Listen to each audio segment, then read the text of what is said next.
कहानी है आज से 200 साल बाद भविष्य की, जब इंसानों ने विज्ञान की नई नई ऊंचाइयों को छू लिया था और ब्रह्मांड के कई ग्रहों पर अपनी कॉलोनीज बसा ली थी। 22वीं सदी के अंत में ऐसी ही एक कॉलोनी उन्होंने मंगल ग्रह पर भी बसाई थी। लेकिन कुछ सालों बाद मंगल ग्रह पर बसे कॉलोनिस्ट ने खुद को पृथ्वी से आजाद एक स्वतंत्र राज्य घोषित कर दिया, जिसका नाम उन्होंने रखा United Republic of Mars, in short arm. Arm का पृथ्वी से खुद को आजाद कराने के पीछे का मुख्य कारण था पृथ्वी की करप्ट हो चुकी गवर्नमेंट, जो अब अमीरों के हाथों की कठपुतली बन चुकी थी। इन अमीरों ने आसमान की ऊंचाइयों में खुद के रहने के लिए आलीशान नगरों का निर्माण किया था, जिन्हें स्काई सिटीज कहा जाता था। वहीं दूसरी ओर जो लोग गरीबी और लाचारी में सांस लेने के लिए मजबूर थे, वो बसते थे धरती पे, और जिन शहरों में वो रहते थे उन्हें कहा जाता था आयरन सिटीज। अमीरों ने अपनी फैक्ट्रीज धरती पर लगाई थी, जो धरती से रिसोर्सेज निकालकर उन्हें स्काई सिटीज में पहुंचाती थी। इन फैक्ट्रीज में आयरन सिटी के लोग मजदूरी करते थे और यही उनकी रोजी रोटी कमाने का मुख्य जरिया था। फैक्ट्रीज की सुरक्षा के लिए रोबोट्स तैनात किए गए थे, जिन्हें सेंचुरियंस कहा जाता था। सेंचुरियंस आयरन सिटी में होने वाली आपराधिक गतिविधियों पर भी नजर रखते थे, ताकि भविष्य में उनसे आयरन सिटी की शांति भंग ना हो, जिससे फैक्ट्रीज को कोई नुकसान पहुंचे। 23वीं सदी की शुरुआत में यूनाइटेड रिपब्लिक ऑफ मार्स यानी कि अर्म और पृथ्वी के बीच द फॉल नामक महायुद्ध हुआ, जिसमें पृथ्वी की जीत हुई और अर्म पूरी तरह से नष्ट हो गया। लेकिन इस महायुद्ध में लगभग सारी स्काई सिटीज मिट्टी में मिल गई थी। अब पृथ्वी पर बस एक ही स्काई सिटी बची है, जिसका नाम था ज़ेलम। द फॉल महायुद्ध के 300 साल बाद हर दिन हजारों टन स्क्रैप ज़ेलम से नीचे आयरन सिटी के स्क्रैप यार्ड में फेंका जाता था। इस स्क्रैप यार्ड में डॉक्टर ईडो कुछ ढूंढ रहे थे। डॉक्टर ईडो आयरन सिटी के एक जाने माने साइबर सर्जन थे, जिनका पेशा था इंसान के बेकार हो चुके बॉडी पार्ट्स को मशीनी पार्ट्स में बदल देना। इस युग में इंसान के दिमाग को छोड़कर बाकी सारे बॉडी पार्ट्स मशीनी पार्ट्स से बदले जा सकते थे। जिन इंसानों के बॉडी पार्ट्स मशीनी पार्ट्स से बदल दिए जाते थे, उन्हें साइबॉर्ग कहा जाता था। आज के समय आयरन सिटी में ज्यादातर इंसान साइबॉर्ग ही थे, जिनके एक या एक से ज्यादा अंग मशीनी थे। अब क्योंकि आयरन सिटी के लोगों के लिए नए मशीनी बॉडी पार्ट्स अफोर्ड करना लगभग नामुमकिन था, इसीलिए डॉक्टर ईडो अक्सर अपने पेशेंट्स के लिए स्क्रैप यार्ड से मशीनी बॉडी पार्ट्स ढूंढ ढूंढ के लाते थे। ऐसे ही आज भी वो स्क्रैप यार्ड में बॉडी पार्ट्स खोज रहे थे, तभी उनकी नजर स्क्रैप में पड़े एक साइबॉर्ग पर पड़ती है। वो एक साइबॉर्ग लड़की थी, जिसका शरीर पूरी तरह से नष्ट हो चुका था। अपने स्कैनर से जांचने पे उन्हें पता चलता है कि वो लड़की तो जिंदा है। वो तुरंत उसे अपने क्लिनिक ले आते हैं। गेरहार्ड नाम की नर्स उनकी क्लिनिक में मदद करती थी। फिर बिना वक्त गंवाए डॉक्टर ईडो और उनकी नर्स उस लड़की को रिपेयर करने में जुट जाते हैं। डॉक्टर ईडो उस लड़की को एक नया शरीर भी देते हैं। कुछ समय बाद उस लड़की को होश आता है, तब वो अपने नए शरीर को देखकर चकित रह जाती है। उधर डॉक्टर ईडो नीचे अपने क्लिनिक में एक साइबॉर्ग को ठीक करने में व्यस्त थे। तभी वहाँ अपने कमरे से वही लड़की आ जाती है और छुपकर उन्हें देखने लगती है। दूसरे साइबॉर्ग अक्सर ईडो को अपने इलाज के बदले में पैसे की जगह फल वगैरह दे जाया करते थे। ईडो भी सहृदय से उन चीजों को सहर्ष स्वीकार कर लिया करते थे। तभी नर्स और ईडो की नजर उस लड़की पर पड़ती है। उसे होश में देखकर दोनों काफी खुश हो जाते हैं। फिर ईडो उस लड़की से उसकी नई बॉडी को लेके कुछ सवाल पूछते हैं, ये जानने के लिए कि क्या उसकी नई बॉडी ठीक तरह से काम कर रही है। उस लड़की की बॉडी परफेक्टली काम कर रही थी। वो लड़की कहती है कि उसे भूख लग रही है। साइबॉर्ग इंसानों की तरह ही अपने शरीर को एक्टिव रखने के लिए भोजन पानी पे ही निर्भर रहते थे। भोजन से ही उन्हें ऊर्जा मिलती थी। वे भोजन के स्वाद को भी महसूस कर पाते थे, यहाँ तक कि उनकी एक मैकेनिकल डाइजेस्टिव सिस्टम भी होती थी। तब ईडो उसे खाने के लिए संतरा देते हैं, पर बेचारी संतरे को बिना छीले ही खाने लगती है। छिलके के कारण उसे संतरा कड़वा लगता है। ईडो हंसते हुए उस लड़की के मुंह से छिलका निकालते हैं और उस लड़की से उसका नाम पूछते हैं, लेकिन उस लड़की की याददाश्त पूरी तरह से मिट चुकी थी। ईडो उसे बताते हैं कि जब वो उसे मिली थी, तब उसकी अधिकतर साइबर बॉडी नष्ट हो चुकी थी, लेकिन उसका इंसानी दिमाग पूरी तरह से तंदुरुस्त था। इस वजह से ईडो को लगता है कि अगर वो अपने दिमाग पर थोड़ा जोर देगी तो उसे कुछ तो याद आ ही जाएगा। लेकिन कोशिश करने के बावजूद भी उस लड़की को याद नहीं आता, यहाँ तक कि खुद का नाम भी नहीं, जिससे वो लड़की दुखी हो जाती है। तब ईडो उसका हौसला बढ़ाते हुए उसे संतरा छीलकर खाना सिखाते हैं। जब वो लड़की संतरा खाती है तो उसे वो काफी पसंद आता है। इसके बाद ईडो उसे बाहर शहर घुमाने लेके जाते हैं। अपने अगल बगल की चहल पहल को देख वो किसी बच्चे सी प्रफुल्लित हो उठती है। आसमान की शोभा बढ़ाते ज़ेलम को देख वो इतनी खो जाती है कि ईडो को उसे गाड़ी के नीचे आने से बचाना पड़ता है। वो ईडो से पूछती है कि क्या वो उसे ज़ेलम घुमाने ले चलेंगे। इस पर ईडो उसे ज़ेलम के एक कड़े नियम से अवगत कराते हैं कि कोई भी नीचे से यानी कि आयरन सिटी से ज़ेलम नहीं जा सकता, और आज तक इस नियम का उल्लंघन नहीं हुआ है। फिर अलीटा ईडो से पूछती है कि क्या ईडो ने उसके लिए कोई नाम सोच रखा है। तब ईडो एक पल के लिए सोचते हैं और उस लड़की को नाम देते हैं, अलीटा। उस नाम को पाके अलीटा खुशी से फूली नहीं समाती। घूमते घूमते अलीटा को बिलबोर्ड पर मोटो बॉल नामक खेल की एड दिखाई देती है। उसे वो खेल बहुत पसंद आता है। आगे जाकर ईडो अलीटा को कुछ खाने के लिए लेकर देते हैं और उसे थोड़ी देर वहीं रुकने के लिए कहकर खुद किसी से मिलने चले जाते हैं। अलीटा अपना नाश्ता एंजॉय कर ही रही होती है कि तभी उसके पास एक छोटा सा कुत्ता आ जाता है, जिसे देखकर अलीटा उसे प्यार से पुचकारने लगती है। तभी उसकी नजर उड़कर आए एक पैम्पलेट पर पड़ती है, जिस पर लिखा होता है कि 6 औरतों का खून करने वाला कोई सीरियल किलर शहर में खुला घूम रहा है। और उसे ढूंढकर मारने वाले को 2 लाख क्रेडिट्स का इनाम दिया जाएगा। उसी वक्त रास्ते पर खड़ी अलीटा के सामने एक सेंचुरियन आ जाता है और अलीटा को रास्ते से हटने के लिए कहता है, लेकिन अलीटा उससे डरने के बजाय लड़ने के लिए तैयार हो जाती है। तभी ह्यूगो नाम का एक लड़का आकर अलीटा को उस सेंचुरियन के सामने से हटा देता है, लेकिन वो छोटा कुत्ता वहीं रास्ते पर ही रह जाता है। इससे पहले कि सेंचुरियन उस कुत्ते को कुचल डालता, अलीटा बड़ी बहादुरी से उस कुत्ते को वहाँ से निकाल लेती है। ये देखकर ह्यूगो अलीटा की बहादुरी की तारीफ करता है। ह्यूगो साइबॉर्ग के बॉडी पार्ट्स का सप्लायर था, वो ईडो को भी पार्ट्स सप्लाई किया करता था। अलीटा और ह्यूगो बातें कर ही रहे होते हैं कि ईडो वहाँ आ जाते हैं। फिर अलीटा ह्यूगो को अलविदा कहकर ईडो के साथ क्लिनिक की तरफ निकल पड़ती है। फिर उस रात आयरन सिटी की सुनसान गलियों में एक लड़की ऑटो से उतरकर अपने घर जा रही होती है। तभी अचानक एक अनजान हाथ फरसे से उस लड़की को मौत के घाट उतार देता है। ईडो के घर में अचानक अलीटा नींद से जाग जाती है। वो अपने कमरे के दरवाजे की ओट से देखती है कि ईडो हाथ में एक ब्रीफकेस पकड़े चुपके से अपने कमरे में घुस रहे थे। उनके हाथ से खून बह रहा था। ये देख अलीटा घबरा जाती है। अगली सुबह एक साइबॉर्ग पेशेंट शहर में हो रही लड़कियों के सीरियल किलिंग के बारे में बताता है। वो कहता है कि वो कातिल जो भी है वो लड़कियों को मारकर उनके बॉडी पार्ट्स निकाल के बेच देता है। ये सब सुन ईडो खुद ही अलीटा को अंधेरा होने से पहले घर वापस लौट आने की हिदायत देता है। लेकिन अलीटा को अब ईडो पर शक हो चुका था कि हो ना हो ईडो और इन हत्याओं का आपस में कुछ तो संबंध जरूर है। थोड़ी देर बाद अलीटा घूमने के लिए बाहर निकलती है। तभी उसके सामने से गुजरती एक औरत उसे देखकर रुक जाती है और उसे अपने पास बुलाती है। वो औरत बड़ी हैरानी से अलीटा की बॉडी चेक करने लगती है, जिससे अलीटा थोड़ी इरिटेट हो जाती है और अपना हाथ खींचकर वहाँ से चली जाती है। घूमते हुए अलीटा की नजर सड़क पे स्क्रिमेज नामक खेल खेल रहे लड़कों पर पड़ती है, जो कि दरअसल मोटोबॉल खेल का स्ट्रीट वर्जन था। उन लड़कों में ह्यूगो भी था। वो अलीटा को अपने साथ खेलने के लिए इनवाइट करता है, जिसे अलीटा बड़ी खुशी से स्वीकार कर लेती है। उधर वो औरत जो थोड़ी देर पहले अलीटा से टकराई थी, वो ईडो से मिलने आई थी। वो औरत कोई और नहीं, ईडो की एक्स वाइफ डॉक्टर शीरीन थी। डॉक्टर शीरीन भी ईडो की तरह ही एक साइबर सर्जन थी और वो मोटोबॉल के मैनेजर वेक्टर के लिए काम करती थी। वेक्टर की खुद की एक मोटोबॉल टीम भी थी, जिसके खिलाड़ियों के लिए शीरीन मजबूत साइबर बॉडीज बनाती थी। वेक्टर के ज़ेलम में भी ऊंचे लोगों के साथ कॉन्टेक्ट्स थे और उसने शीरीन से वादा किया था कि सही समय आने पर वो अपने कॉन्टेक्ट्स का इस्तेमाल कर उसे ज़ेलम भेज देगा। शीरीन वेक्टर के कहने पर ईडो को भी अपने साथ काम करने का ऑफर देती है। वेक्टर चाहता था कि ईडो जैसा काबिल साइबर सर्जन उसकी टीम को ज्वाइन करे, लेकिन ईडो उसके साथ काम करने से साफ इनकार कर देता है, क्योंकि उसे लगता था कि वेक्टर एक धोखेबाज आदमी है जो शीरीन को ज़ेलम भेजने के सपने दिखाकर उससे अपना उल्लू सीधा करा रहा है। हालांकि शीरीन को वेक्टर पे पूरा भरोसा था और ईडो के इनकार करते ही वो झुंझलाते हुए वेक्टर संग लौट जाती है। वहीं दूसरी तरफ ह्यूगो अलीटा को स्क्रिमेज खेल से परिचित करा रहा होता है। खेल शुरू होता है, लेकिन जल्द ही अलीटा अपना संतुलन खोकर बुरी तरह से जमीन पे आ गिरती है। दूसरी पारी में ह्यूगो के कहने पे बॉल अलीटा को पास कर दिया जाता है, लेकिन तभी अचानक सामने से टेंजी नाम का लड़का आके बॉल छीनने के चक्कर में बुरी तरह से अलीटा को दोबारा जमीन चटा देता है, जिससे अब अलीटा बुरी तरह से चिढ़ जाती है। खेल पुनः शुरू होता है, लेकिन अब की बार अलीटा के तेवर बदले हुए थे। इस बार अलीटा कमर कस के टेंजी के पीछे लग चुकी थी। फिर अलीटा टेंजी के वार को रोकते हुए ऐसा दांव पेच आजमाती है कि टेंजी जबड़े के बल आके बुरी तरह से गिरता है और अलीटा गोल कर देती है। अलीटा का ये कमाल का गोल देखकर ह्यूगो और बाकी खिलाड़ी भी उससे काफी इंप्रेस हो जाते हैं। फिर ह्यूगो अलीटा को उसके घर छोड़ने जाता है। रास्ते में वो उसे चॉकलेट भी खिलाता है। उसी वक्त सामने से आ रहे एक साइबॉर्ग की तरफ इशारा करते हुए ह्यूगो अलीटा को बताता है कि वो साइबॉर्ग एक हंटर वॉरियर है, जिसका नाम है जपन। आयरन सिटी में कोई भी कानून व्यवस्था या पुलिस फोर्स नहीं थी। सेंचुरियंस ही अपराधों की जांच पड़ताल करते थे और अपराधी का पता चलते ही उस पर इनाम रखते थे। फिर ये हंटर वॉरियर्स इनाम के बदले अपराधियों का शिकार किया करते थे। अलीटा की नजर जपन की तलवार पर पड़ती है। उसे वो तलवार काफी पसंद आती है। ह्यूगो उसे बताता है कि वो तलवार द फॉल महायुद्ध के पहले अर्म टेक्नोलॉजी द्वारा बनाई गई थी। वो तलवार सख्त से सख्त मेटल को भी मक्खन की तरह काट सकती थी। ह्यूगो आगे बताता है कि आयरन सिटी में सभी तरह की बंदूकों पे कानूनी प्रतिबंध है। बंदूक के साथ पाए जाने पे सजाए मौत का फरमान है। इसके बाद ह्यूगो अलीटा को अपनी एक खास जगह पे लेके जाता है, जहाँ से ज़ेलम का खूबसूरत नजारा पास से देखा जा सकता था। ह्यूगो अलीटा को बताता है कि उसका सपना है ज़ेलम में जाना और एक दिन वो अपने सपने को जरूर साकार करेगा। फिर वो अलीटा को एक बहुत ही महत्वपूर्ण बात बताता है कि अलीटा खुद भी ज़ेलम की ही रहने वाली है, क्योंकि ईडो को वो स्क्रैप यार्ड में मिली थी और स्क्रैप यार्ड में ज़ेलम से ही स्क्रैप डंप किया जाता था। ह्यूगो अलीटा से पूछता है कि क्या उसे याद है ज़ेलम कैसा दिखता है, लेकिन अफसोस अलीटा के पास अब ज़ेलम की एक भी याद नहीं थी। उस रात अलीटा अपने कमरे में जाग रही होती है, तभी उसे दरवाजा बंद होने की आवाज सुनाई देती है। वो झट से बिस्तर से बाहर आती है और देखती है कि ईडो वही बड़ा सा सूटकेस लिए छुप छुप कर कहीं जा रहे थे। ये देख अलीटा भी उनका पीछा करने लगती है। अलीटा देखती है कि ईडो ने अपना शिकार चुन लिया था, लाल लिबास में एक हसीना।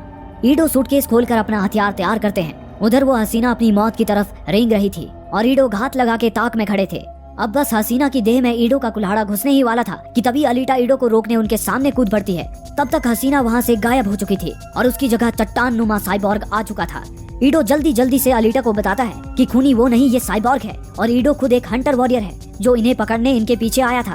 तभी दूसरा साइबॉर्ग ऊपर से आ टपकता है। ईडो अलीटा को सुरक्षित किनारे कर साइबॉर्ग से लड़ने लगते हैं, लेकिन दुश्मनों की तादाद ज्यादा होने के कारण ईडो हार रहे थे। तभी वहाँ वही हसीना प्रकट होती है, वो भी एक साइबॉर्ग थी। खतरे को भांपते हुए ईडो अलीटा को वहाँ से जान बचा के भागने के लिए बोलते हैं और भागती भी है अलीटा पूरी जान लगा के, लेकिन वहाँ से नहीं बल्कि दुश्मन साइबॉर्ग की तरफ, और एक जोरदार किक जड़ देती है उस साइबॉर्ग को। फिर वो उस साइबॉर्ग की छाती पे सवार होके अपने ताकतवर घूंसों की झड़ी से उसकी जान निकाल के रख देती है। ये देख ईडो भी चकित रह जाते हैं। इसके बाद वो हसीना साइबॉर्ग अलीटा की तरफ बढ़ती है, आए बाएं ये बार वो बार, लेकिन हर बार अलीटा बचते जा रही थी। अलीटा के फाइटिंग स्किल से कोई मुकाबला नहीं था उस हसीना का। अंततः अलीटा एक पावरफुल किक से उस हसीना को मौत की दीवार पे लटका देती है। अपने साथियों को मरा पाके चट्टान नुमा साइबॉर्ग अपने असली स्वरूप में आता है। इस साइबॉर्ग का नाम था ग्रुइश्का। अलीटा उसकी ओर वार करने के लिए कूदती है, तभी उसे अपने पास के कुछ फ्लैशेस दिखाई देते हैं। उन फ्लैशेस में वो चांद पर एक भीषण युद्ध लड़ रही होती है। बहरहाल वर्तमान में वो अपने एक प्रचंड वार से ग्रुइश्का का हाथ काट के अलग कर देती है। घायल ग्रुइश्का वहाँ से भाग जाने में ही अपनी भलाई समझता है, लेकिन वो जाते जाते अलीटा और ईडो को धमकी देके जाता है कि जल्द ही वो उन दोनों से बदला लेने जरूर लौटेगा। इसके बाद ईडो अलीटा को लेकर हंटर वॉरियर्स के हेडक्वार्टर पहुंचता है। फिर ईडो अलीटा को बाहर इंतजार करने को बोल खुद हेडक्वार्टर में प्रवेश करता है। अंदर पहुंचने पर वो एक मशीन में हसीना साइबॉर्ग का सिर रख देता है, जिसके एवज में उसे 20,000 क्रेडिट्स का इनाम मिलता है, जो कि उस हसीना साइबॉर्ग के सिर पे था। इस तरह ये हंटर वॉरियर्स इनाम के बदले अपराधियों का शिकार किया करते थे। हेडक्वार्टर से लौटते वक्त ईडो अलीटा को बताता है कि वो ये हंटर वॉरियर वाला पार्ट टाइम काम इसलिए करता है क्योंकि उसके पेशेंट्स उसे कभी कभार ही फीस दे पाते हैं, और ऐसे हालात में अपना क्लिनिक चलाने और साइबॉर्ग के बॉडी पार्ट्स खरीदने के लिए उसे हंटर वॉरियर बनना पड़ा। लेकिन यही एकमात्र कारण नहीं था ईडो के हंटर वॉरियर बनने का। फिर ईडो अपने क्लिनिक में अलीटा को अपनी अपाहिज बेटी की फोटो दिखाते हुए अपने हंटर वॉरियर बनने का मूल कारण बताता है। पहले ईडो भी उसकी एक्स वाइफ शिरीन की तरह ही मोटोबॉल प्लेयर्स के लिए साइबर बॉडीज बनाता था। ईडो और शिरीन की एक बेटी हुआ करती थी जिसका नाम था अलीटा। अलीटा जन्म से ही अपाहिज थी। अपनी बेटी को चलते फिरते देखने के लिए ईडो ने उसके लिए एक साइबर बॉडी का निर्माण किया था, लेकिन एक रात उसका मॉडिफाई किया हुआ साइबॉर्ग ड्रग्स की तलाश में उसके क्लिनिक में घुसा चला आया था। उस साइबॉर्ग को अद्भुत और विराट शक्ति वाली साइबर बॉडी ईडो ने ही लगाई थी। तभी ईडो के वहाँ आ जाने से वो वहाँ से भागने लगा और गुस्से में उसने उसके रास्ते में खड़ी ईडो की बेटी पर हमला कर दिया। इसी हादसे में ईडो की बेटी की जान चली गई। इस सदमे को ईडो की पत्नी शिरीन बर्दाश्त नहीं कर पाई और वो ईडो को हमेशा के लिए छोड़कर चली गई। और तब ईडो उस कातिल साइबॉर्ग की तलाश में निकल पड़ा। वो उस कातिल साइबॉर्ग को अपने हाथों मौत के घाट उतारना चाहता था ताकि उसे शांति मिल सके। बदले में वो ये भी उम्मीद कर रहा था कि अगर वो उस कातिल साइबॉर्ग को नहीं मार पाया तो कम से कम वो कातिल साइबॉर्ग ही ईडो को मौत के घाट उतार देगा। इसी बहाने उसे अपनी बेटी की मौत के पश्चाताप से छुटकारा तो मिल जाएगा। लेकिन ईडो गलत था, क्योंकि उस कातिल साइबॉर्ग को अपने हाथों मौत के घाट उतारने के बावजूद भी उसे शांति नहीं मिली। कारण था उस जैसे कई और राक्षसी प्रवृत्ति वाले साइबॉर्ग, और कहीं न कहीं उनके विकराल ताकत का कारण ईडो ही था, जिसने उन्हें कभी शक्तिशाली साइबर बॉडीज लगाकर प्रचंड ताकत का स्वामी बना दिया था। तो बस फिर ईडो ने खुद को हंटर वॉरियर के लिए रजिस्टर करा लिया और फिर वो लग गया बारी बारी बुरी और शैतानी प्रवृत्ति वाले ताकतवर साइबॉर्ग को मौत के घाट उतारने। बाद में जब ईडो को स्क्रैप यार्ड में साइबॉर्ग अलीटा मिली तो उसे लगा जैसे उसे उसकी बेटी ही वापस मिल गई हो। ईडो ने साइबॉर्ग अलीटा को जो बॉडी लगाई थी वो वही बॉडी थी जो उसने अपनी बेटी के लिए बनवाई थी। फिर अलीटा ईडो को बताती है कि लड़ाई के दौरान उसे पास्ट के भीषण युद्ध के फ्लैशेस दिखाई दे रहे थे। अलीटा को लगता है कि ईडो जरूर उसके बारे में कुछ ऐसा जानता है जो उसने अब तक उसे नहीं बताया है, और अलीटा ईडो से विनती करती है कि वो जो कुछ भी जानता है उसे बता दे। इस पर ईडो उससे कहता है कि जब उसे अलीटा स्क्रैप यार्ड में मिली थी तब उसमें जान थी, यानी कि अलीटा का दिमाग और दिल सुचारू रूप से काम कर रहे थे। अलीटा का दिमाग तो इंसानी ही था, लेकिन उसका दिल विज्ञान के एक चमत्कार से कम नहीं था। उसका दिल एक एंटी मैटर माइक्रो रिएक्टर द्वारा संचालित था और इतना मजबूत और ताकतवर था कि उसका दिल अकेले ही पूरी आयरन सिटी के लिए कई सालों तक बिजली पैदा कर सकने में सक्षम था। उसका दिल एक ऐसी टेक्नोलॉजी द्वारा बनाया गया था जो द फॉल महायुद्ध से पहले की थी। द फॉल महायुद्ध के बाद से ये टेक्नोलॉजी खो चुकी थी। इसका मतलब अलीटा की आयु 300 साल से भी ज्यादा थी। उधर अलीटा से पिटकर ग्रुइश्का शिरीन के पास पहुंच जाता है। पता चलता है कि ग्रुइश्का वेक्टर और शिरीन के लिए काम करता है। शिरीन उससे पूछती है कि उसकी ये हालत किसने की, जिस पर ग्रुइश्का उसे बताता है कि उसकी ये हालत उस पिद्दी सी अलीटा ने की है। अलीटा का नाम सुनकर शिरीन के कान खड़े हो जाते हैं। फिर शिरीन ग्रुइश्का को रिपेयर करना शुरू करती है। तभी वो पाती है कि ग्रुइश्का के अंदर एक टेलीप्रेजेंस चिप लगी हुई थी, यानी कि ज़ेलम से कोई व्यक्ति ग्रुइश्का के जरिए आयरन सिटी में हो रही चीजों पर नजर रख रहा था, और जिस व्यक्ति ने ग्रुइश्का के अंदर वो चिप लगाई थी वो व्यक्ति जब चाहे ग्रुइश्का के शरीर को अपने कंट्रोल में ले सकता था। उसी वक्त वेक्टर भी वहाँ आ जाता है और शिरीन से कहता है कि ग्रुइश्का जैसे टीन के डब्बे पे समय खराब न करे, बल्कि उसके पार्ट्स निकाल लिए जाएं। तभी एकाएक ग्रुइश्का की आंखों का रंग बदल कर नीला हो जाता है और वो किसी और की आवाज में वेक्टर को बुलाता है। वेक्टर वो आवाज सुनते ही अपना सिर नीचे करके ग्रुविश्का को सलाम करता है और उसे नोवा कहकर बुलाता है। ग्रुविश्का के अंदर चिप लगाने वाला व्यक्ति यही नोवा था और ग्रुविश्का और वेक्टर उसी के लिए काम किया करते थे। फिर नोवा पूछता है कि ग्रुविश्का की ये हालत आखिर किसने बनाई। इस पर शिरीन बताती है कि इसके लिए अलीटा जिम्मेदार है, लेकिन ये उसके समझ के परे है कि अलीटा ने अपने छोटे से शरीर से इतना प्रचंड वार कैसे किया कि ग्रुविश्का इतना ज्यादा घायल हो गया। इस पर नोवा कहता है कि ये शरीर का नहीं बल्कि दिमाग का कमाल है। अलीटा पेंजर कुंस्ट नाम की मार्शल आर्ट टेक्निक की जानकार है, वो टेक्निक जो सालों पहले ही विलुप्त हो गई थी। नोवा वेक्टर को आदेश देता है कि ग्रुविश्का को रिपेयर कर उसके द्वारा अलीटा को मारकर उसकी लाश को उसके पास लाया जाए। उधर ईडो अलीटा को वांटेड की लिस्ट देख के बताता है कि ग्रुविश्का पे अब तक कोई इनाम घोषित नहीं किया गया है। हालांकि ईडो ने तो ग्रुविश्का के औरतों का हत्यारा होने की रिपोर्ट दर्ज करवाई थी। इसका सीधा मतलब है कि कोई है जो ग्रुविश्का को बचा रहा है। तब अलीटा ईडो से कहती है कि वो उसकी तरह ही हंटर वॉरियर बनना चाहती है। ये नामुमकिन है, ऐसा ईडो कहता है, क्योंकि यह बहुत ही खतरनाक काम है। इस पर अलीटा ईडो से जिद करते हुए कहती है कि उसे अपनी याददाश्त वापस लाने के लिए जिंदगी या मौत वाली स्थिति में खुद को डालना ही होगा, भले ही फिर वो चंद सेकंड्स के लिए ही क्यों ना हो। इस पर ईडो उसे समझाते हुए कहता है कि कुछ यादों को भूले रहना ही बेहतर होता है और वो ये हरगिज नहीं चाहेगा कि अलीटा के हाथ खून से रंगे। ईडो उसे किसी भी हाल में हंटर वॉरियर नहीं बनने देगा। ये समझ आते ही अलीटा कहती है कि वो खुद ही अपना रास्ता तलाश कर लेगी और फिर वो गुस्से में पैर पटकते हुए वहाँ से चली जाती है। अलीटा का मूड ठीक कराने के लिए ह्यूगो उसे मोटोबॉल का मैच दिखाने ले जाता है। वहाँ ह्यूगो उसे खिलाड़ियों से मिलाने ले जाता है। वो उसे बताता है कि चैंपियन बनने वाले खिलाड़ी को इनाम स्वरूप ज़ेलम जाने का मौका मिलेगा। वहाँ अलीटा की नजर शिरीन पे पड़ती है। शिरीन भी उसे देख लेती है। शिरीन वेक्टर को भी अलीटा के वहाँ होने के बारे में बताती है। वहीं ह्यूगो भी अलीटा को वेक्टर के बारे में बताता है। ह्यूगो उसे ये भी बताता है कि वो वेक्टर को भी साइबर बॉडी पार्ट सप्लाई करता है। वहीं मोटोबॉल मैच में किनुबा नाम का एक प्लेयर अपने नए हथियार ग्राइंड कटर्स की मदद से बाकी प्लेयर की बैंड बजा रहा था, जिसमें वेक्टर के प्लेयर्स भी शामिल थे। ये देख वेक्टर सख्ते में आ जाता है। तभी ह्यूगो का दोस्त टेंजी बाकी औरों के साथ ह्यूगो को किसी काम के सिलसिले में बुलाने आ जाता है। ह्यूगो अलीटा से विदा लेकर उनके साथ निकल जाता है। जाते जाते वो अलीटा को अगले दिन एक खास जगह पे लेके जाने का वादा कर जाता है, जो शायद उसकी याददाश्त लौटाने में मदद करे। दूसरी ओर नशे में धुत किनुबा मोटोबॉल मैच जीतने का जश्न मना रहा था। तभी कुछ नकाबपोश आकर उसे अगवा कर लेते हैं और एक सुनसान जगह पर आकर उसके ग्राइंड कटर्स को काटने लगते हैं। थोड़ी देर बाद वहाँ वेक्टर आता है। उसे देखकर उन नकाबपोशों का लीडर उससे मिलने बाहर आता है और अपना नकाब हटाता है। वो कोई और नहीं ह्यूगो था। यही ह्यूगो का काम था, लोगों के साइबर बॉडी पार्ट्स चुराकर उन्हें बेचना। वेक्टर ह्यूगो को उसके काम के लिए शाबाशी देता है और ह्यूगो को वो ग्राइंड कटर्स उसके ठिकाने पे डिलीवर करने को कहता है। ह्यूगो और उसके साथियों के जाते ही वेक्टर किनुबा को मौत के घाट उतार देता है। अगली सुबह ह्यूगो अपने बाकी साथियों संग अलीटा को आयरन सिटी के बाहर के जंगल में लेके जाता है। फिर वो सब उस स्थान पे पहुंच जाते हैं जहां एक झील के बीचों बीच द फॉल महायुद्ध में क्षतिग्रस्त हुआ एक स्पेसशिप पड़ा हुआ था। वो एक आर्म स्पेसशिप था। ह्यूगो बताता है कि पृथ्वी पर लोगों को आर्म टेक्नोलॉजी के बारे में कुछ ज्यादा पता नहीं है, इस वजह से किसी ने भी इस स्पेसशिप के साथ छेड़छाड़ नहीं की है। ह्यूगो को लगता है कि शायद इस स्पेसशिप से अलीटा की याददाश्त वापस आने में कुछ मदद मिले। उस स्पेसशिप को देखकर अलीटा की आंखें चमक उठती हैं और वो अचानक पानी में कूदकर उस स्पेसशिप के अंदर चली जाती है। फिर वो एक चैम्बर का लॉक खोलकर अंदर प्रवेश करती है। वहाँ एक गोल चमकता प्रकाश पुंज था।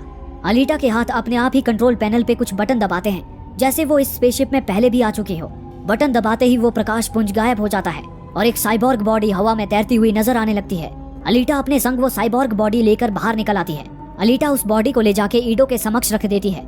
ईडो जब उस बॉडी के टेस्ट करता है तो उसे पता चलता है कि ये कोई आम साइबॉर्ग बॉडी नहीं है, बल्कि ये तो खास युद्ध के लिए डिजाइन की हुई एक वॉरियर बॉडी है। अलीटा ईडो से कहती है कि वो उस बॉडी को उसके धड़ से फिट कर दे ताकि वो ग्रुविश्का और अन्य शैतान साइबॉर्ग से डट के मुकाबला कर सके। वो ईडो को आगे बताती है कि वो इस वॉरियर बॉडी से एक खास तरह का कनेक्शन महसूस करती है, लेकिन ईडो ऐसा करने से साफ मना कर देता है क्योंकि वो नहीं चाहता था कि अलीटा किसी नई मुसीबत में पड़े। ईडो उसे एक छोटी बच्ची की तरह ट्रीट कर रहा है। ये देख अलीटा को तेज गुस्सा आ जाता है। तब ईडो अलीटा को असली बात बताता है। वो बताता है कि इस वॉरियर बॉडी को बजरकर कहते हैं। बजरकर एक खतरनाक हथियार है जिसे आर्म के इंजीनियर्स ने बनाया था। वो आगे बताता है कि अलीटा का कोर अर्थात उसका दिल और दिमाग खास बजरकर बॉडी के संग इंटरफेस करने के लिए ही बना है। यहाँ तक कि अलीटा जो विलुप्त हो चुकी पेंजर कुंस्ट नामक मार्शल आर्ट इस्तेमाल करती है, वो भी खास इसी बजरकर के लिए बनी मार्शल आर्ट है। इसके बाद वो अलीटा को जो बताता है उससे अलीटा के होश उड़ जाते हैं। वो बताता है कि अलीटा दरअसल पृथ्वीवासी है ही नहीं, बल्कि वो तो एक आर्म बजरकर है, आज तक का सबसे एडवांस साइबॉर्ग हथियार जिसने कभी पृथ्वी पर तबाही मचा दी थी। और यही वो कारण है जिसकी वजह से वो कभी भी अलीटा को इस बजरकर से नहीं जोड़ेगा। इतना सुन अलीटा वहाँ से गुस्से का घूंट पी के निकल जाती है और जा पहुँचती है हंटर वॉरियर के हेडक्वार्टर में, खुद को हंटर वॉरियर के लिए रजिस्टर कराने। और आखिरकार अलीटा भी बन जाती है एक हंटर वॉरियर। उसके बाद वो ह्यूगो को लेकर कैंसस बार में पहुंचती है, जो सिर्फ हंटर वॉरियर्स के लिए ही था। ह्यूगो अलीटा को चेतावनी भी देता है कि शायद वहाँ जाना ठीक नहीं, लेकिन अलीटा ने तो ठान लिया था अपनी शर्तों पे जिंदगी जीना। तभी वहाँ अलीटा को पहले भी मिल चुका वो स्ट्रीट पप मिलता है और वो पप भी अलीटा के पीछे पीछे उस बार के अंदर आता है। अंदर बार में हंटर वॉरियर जपन दूसरे हंटर वॉरियर्स को पीट रहा था। अलीटा को वहाँ देख वो उसका मजाक उड़ाने लगता है कि उस जैसी नाजुक लड़की का यहाँ हंटर वॉरियर्स के बीच क्या काम, लेकिन अलीटा उसे नजरअंदाज करती है और वहाँ मौजूद सभी हंटर वॉरियर से ग्रुविश्का के खिलाफ एकजुट होने के लिए आह्वान करती है, लेकिन कोई भी अलीटा को सीरियसली नहीं लेता। ये देख जपन की हिम्मत और बढ़ जाती है और वो अलीटा से बदतमीजी करने लगता है। अब अलीटा भी चुप नहीं बैठती, उल्टा वो जपन को जवाब देती है, जिसका नतीजा था जपन और अलीटा के बीच में जम के हाथापाई और अगले ही पल जपन जमीन पे था। इसके बाद अलीटा उस बार में मौजूद हर एक हंटर वॉरियर को उससे मुकाबला करने के लिए चैलेंज करती है और अगर वो ये मुकाबला जीतती है तो उन हंटर वॉरियर्स को उसका साथ देना होगा ग्रुविश्का को हराने में। और फिर महा मुकाबला आरंभ होता है अलीटा वर्सेस हंटर वॉरियर्स का। एक के बाद एक हंटर वॉरियर्स आकर अलीटा से लड़ रहे थे, लेकिन कोई भी उसके सामने एक सेकंड भी टिक नहीं पा रहा था। तभी वहाँ बार में ईडो आ जाता है। वो वहाँ आके चिल्लाता है कि अगर तुरंत मारामारी बंद नहीं हुई तो वो फ्री में किसी भी हंटर वॉरियर का इलाज नहीं करेगा। इतना कहने की देर थी कि अगले ही क्षण लड़ाई रुक जाती है। तभी वहाँ मुख्य दरवाजा फोड़ के ग्रुविश्का आ जाता है। ग्रुविश्का के हाथ में शिरीन ने वही किनूबा से काट के अलग किया हथियार ग्राइंड कटर्स फिट कर दिया था। ग्रुविश्का कहता है कि वो यहाँ पे सिर्फ अलीटा को लेने आया है। ईडो बाकी हंटर वॉरियर से मदद की गुहार करता है, लेकिन कोई भी आगे नहीं आता है। केवल वो छोटा सा पप अलीटा के सपोर्ट में आके ग्रुविश्का पर भौंकने लगता है। बदले में ग्रुविश्का उस मासूम पप को मसल के मौत के घाट उतार देता है। डॉग मास्टर नाम का हंटर वॉरियर, जिसे कुत्तों से काफी लगाव था, उस पप की मौत को देख दर्द से व्यथित हो जाता है। तब अलीटा उस पप के लहू की सौगंध खाती है कि वो पप की कुर्बानी का बदला लेके रहेगी। तभी ग्रुविश्का जमीन फाड़ के ये कहते हुए नीचे कूद जाता है कि अगर दम है तो मेरी दुनिया में आओ। अलीटा भी सिर पे कफन बांध ग्रुविश्का के पीछे कूद पड़ती है। फिर अलीटा और ग्रुविश्का में भीषण युद्ध होता है। अलीटा ग्रुविश्का के ग्राइंड कटर्स हथियार के हर वार से बचते हुए उसे जम के पेलती है, लेकिन आखिरकार ग्रुविश्का की कुटिलता का शिकार हो अलीटा उसके ग्राइंड कटर्स के चक्रव्यूह में फंस ही जाती है और नतीजा था अलीटा का शरीर कई टुकड़ों में विखंडित हो जमीन पे आ गिरता है। तभी अलीटा को फिर से उसके पास्ट की झलकियां दिखाई देती हैं, जिसमें उसकी ट्रेनिंग चल रही थी। उसकी ट्रेनर जेल्डा उससे कह रही होती है कि तुम्हारी आत्मा कभी ना हार मानने वाली आत्मा है, तुम कभी हार नहीं मानोगी। जेल्डा की दी हुई सीख अलीटा को हिम्मत देती है। फिर अलीटा अद्भुत कौशल का प्रयोग कर एक हाथ पर खड़ी हो जाती है और पूरी ताकत से खुद को उछालकर ग्रुविश्का की आंख फोड़ देती है। दर्द और गुस्से से पागल ग्रुविश्का अलीटा को कुचलने ही वाला था कि तभी वहाँ ईडो, ह्यूगो और हंटर वॉरियर डॉग मास्टर आ जाते हैं और एक साथ ग्रुविश्का पर हमला बोल देते हैं। अब ग्रुविश्का के पास सिवाय वहाँ से भाग खड़े होने के कोई और चारा नहीं बचता है। ईडो अलीटा को इस हाल में देखकर बहुत दुखी होता है और अलीटा को वहाँ से उठा के ले जाने लगता है। शिरीन भी उस वक्त वहीं मौजूद थी, जो शायद ग्रुविश्का के पीछे पीछे आई थी, लेकिन इस बार उसकी आंखों में भी अलीटा और ईडो के लिए चिंता के भाव और दर्द थे। क्लिनिक पहुंचकर आखिरकार ईडो अलीटा पर बजरकर बॉडी फिट करता है ताकि अब से अलीटा को कोई छू भी ना पाए। होश में आने के बाद अलीटा ईडो के गले लगती है और उसे शुक्रिया कहती है। फिर अलीटा ह्यूगो से मिलने जाती है। ह्यूगो अलीटा को देखकर बहुत खुश होता है। वो दोनों एक दूसरे को किस करके अपने प्यार का इजहार करते हैं। उधर ग्रुविश्का शिरीन की लैब में दर्द से बिलबिला रहा होता है। अलीटा ने उसकी आंख जो फोड़ रखी थी। तभी वेक्टर के शरीर में नोवा प्रकट होता है। नोवा ने ना जाने कितने लोगों के अंदर टेलीप्रेजेंस चिप डाल रखी थी। ग्रुविश्का अपने हार के लिए नोवा से माफी मांगता है और एक आखिरी मौका देने के लिए गिड़गिड़ाता है। नोवा उसे एक आखिरी मौका देता है। वो ग्रुविश्का को अलीटा को खत्म कर उसका वो अद्भुत दिल निकाल के उसके पास लाने का जिम्मा सौंपता है। ग्रुविश्का कहता है कि अब उसकी जिंदगी का एक ही मकसद है, अलीटा की मौत। फिर नोवा के वेक्टर के शरीर को छोड़ के जाने के बाद वेक्टर शिरीन से कहता है कि वो अलीटा के खात्मे के लिए ग्रुविश्का पर निर्भर नहीं रह सकता। अब वक्त आ चुका है कि वो चीजें अपने हाथ में ले। बस फिर क्या था, वेक्टर ह्यूगो को बुलाता है और उसका ब्रेन वॉश करता है कि ह्यूगो अलीटा को मोटोबॉल टूर्नामेंट खेलने के लिए मोटिवेट करे। अगर अलीटा जीत जाती है तो वो अलीटा और ह्यूगो दोनों को ज़ेलम भेज देगा। ह्यूगो जाकर ये बात अलीटा को बताता है। अलीटा जानती थी कि ज़ेलम जाना ह्यूगो का सपना है। उसकी खुशी के खातिर वो मोटोबॉल में हिस्सा लेने के लिए मान जाती है, लेकिन इन दोनों की खुशियों को ग्रहण लगना शुरू हो चुका था। एक तरफ वेक्टर और ग्रुविश्का अलीटा को मारने का प्लान बना चुके थे और दूसरी तरफ जपन भी अलीटा से अपनी बेइज्जती का बदला लेने के मंसूबे बना रहा था। कुछ ही दिनों बाद मोटोबॉल टूर्नामेंट के ट्रायल्स शुरू होते हैं। ईडो खुद अलीटा को ट्रायल्स के लिए तैयार करता है। उसने अलीटा के लिए स्पेशल स्केट्स भी तैयार किए थे जो उसे तेज गति से भागने में मदद करेंगे।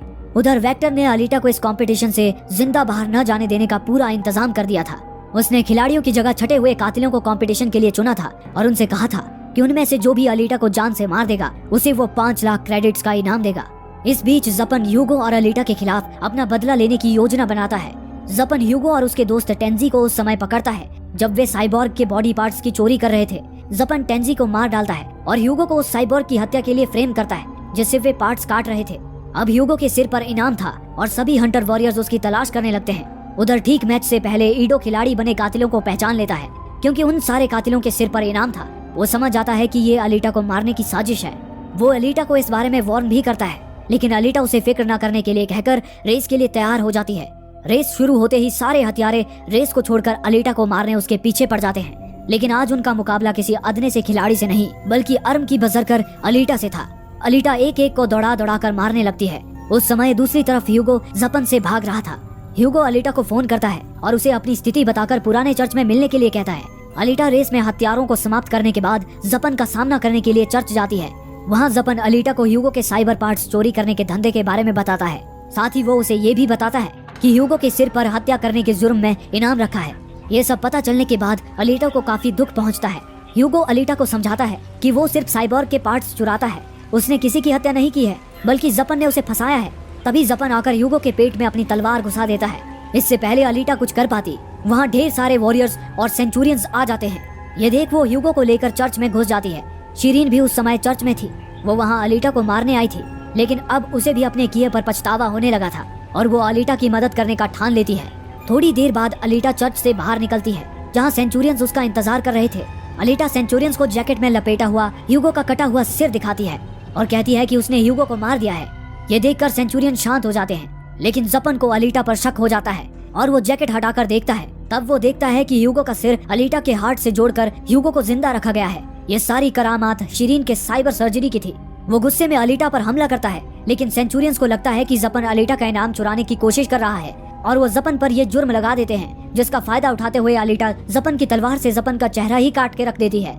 ये मंजर देखकर बाकी हंटर वॉरियर्स भी डर कर अलीटा का रास्ता छोड़ देते हैं। इसके बाद अलीटा ह्यूगो के सिर को लेकर ईडो के पास जाती है। ईडो ह्यूगो के सिर को एक साइबोर्ग बॉडी पर ट्रांसप्लांट कर देता है। वो अलीटा को ये भी बताता है कि ह्यूगो से पैसे लेकर उसे ज़ैलम भेजने का वादा वेक्टर द्वारा गढ़ा गया झूठ था, क्योंकि आयरन सिटी से ज़ैलम जाने का बस एक ही रास्ता है, मोटोबॉल टूर्नामेंट को जीतकर फाइनल चैंपियन बनना। अलीटा उससे पूछती है कि वो ये इतने दावे के साथ कैसे कह सकता है। तब ईडो उसे बताता है क्योंकि वो खुद ज़ैलम का रहने वाला है। ईडो उसे बताता है कि उसका जन्म ज़ैलम में ही हुआ था। वहीं पर उसने शिरीन से शादी की और उनकी एक बेटी हुई जो विकलांग थी, लेकिन ज़ैलम में विकलांग और कमजोर लोगों के रहने के लिए कोई जगह नहीं है कहकर ईडो की बेटी के साथ ईडो और उसकी पत्नी शिरीन को भी ज़ैलम से निकाल दिया गया और इसके पीछे सिर्फ एक ही आदमी का हाथ था, नोवा का। इसके बाद अलीटा वेक्टर के ऑफिस पर हमला बोल देती है, जहां उसे पता चलता है कि अलीटा की मदद करने के जुर्म में वेक्टर शिरीन के शरीर को टुकड़ों में बदलकर ज़ैलम भेजने वाला है। तभी ग्रुविश्का भी वहां पहुंच जाता है और धोखे से अलीटा पर हमला कर उसे घायल कर देता है। घायल अलीटा को फिर से अपने पास्ट के फ्लैशेस दिखाई देते हैं, जिसमें वो बाकी आर्म वॉरियर्स के साथ ज़ैलम पर चढ़ाई कर रही थी। लेकिन वो जिन पाइप से चढ़कर ज़ैलम जा रही थी, उस पाइप से एक आरेदार चक्र निकलकर कई सारे आर्म वॉरियर्स को शहीद कर देता है। ज़ेल्डा किसी तरह अलीटा को बचाती है और उससे वादा लेती है कि अलीटा को किसी भी हाल में ज़ैलम को हराना ही होगा। ज़ेल्डा के शब्द एक बार फिर से अलीटा को हिम्मत देते हैं। उसकी बजरकर बॉडी पर बना घाव भी अपने आप भर जाता है और अगले ही पल वो ग्रुविश्का को 2 टुकड़ों में चीर के रख देती है। ये देख वेक्टर डर से थर-थर कांपने लगता है। अलीटा को पता था कि नोवा इस वक्त भी उन पर नजर रखे हुए है। वो नोवा को उससे बात करने के लिए कहती है। तब नोवा भी वेक्टर के जरिए अलीटा से बात करता है। नोवा अलीटा से कहता है कि अगर वो यहाँ से चुपचाप चली जाएगी तो वो उसे कोई हानि नहीं पहुँचाएगा। तब अलीटा अपनी तलवार वेक्टर के शरीर में घोंप देती है और कहती है कि उसे यहाँ से जाने के लिए किसी के परमिशन की जरूरत नहीं है। वेक्टर के मरने से पहले नोवा अलीटा को धमकी देता है कि वो उसके चाहने वालों को जिंदा नहीं छोड़ेगा। तभी ईडो का अलीटा को फोन आता है। ईडो उसे बताता है कि सेंचुरियंस ह्यूगो को पूरे आयरन सिटी में ढूंढ रहे हैं, जिस कारण ह्यूगो ज़ैलम तक जाने वाले पाइप से चढ़कर ही ज़ैलम जाने की कोशिश कर रहा है। अलीटा भी ह्यूगो के पीछे पीछे पाइप पर पहुंच जाती है और ह्यूगो को अपने प्यार का वास्ता देकर उसे उसके साथ लौटने की विनती करती है। ह्यूगो भी अलीटा संग लौटने के लिए मान भी जाता है, लेकिन ज़ैलम से ये सब देख रहा नोवा पाइप पर लगे उस आरेदार चक्र को एक्टिवेट करता है। ह्यूगो उससे बचने की कोशिश करता है, लेकिन वो चक्र उसके शरीर को चीर डालता है। अलीटा ह्यूगो के बचे हुए धड़ को अपने एक हाथ से थामती है और दूसरे हाथ से अपनी तलवार का उपयोग कर खुद को थामती है, लेकिन इससे पहले कि वो ह्यूगो को ऊपर खींच पाती, ह्यूगो की बाह जवाब दे देती है और वो अलीटा की आंखों के सामने नीचे गिरकर मर जाता है। अलीटा कसम खाती है कि वो मोटोबॉल टूर्नामेंट जीतकर ज़ैलम जाएगी और नोवा को एक दर्दनाक मौत देगी और अंततः अलीटा मोटोबॉल टूर्नामेंट के स्टार एथलीट के रूप में विजयी हो जाती है। भीड़ उसकी जय जयकार करने लगती है। नोवा उसे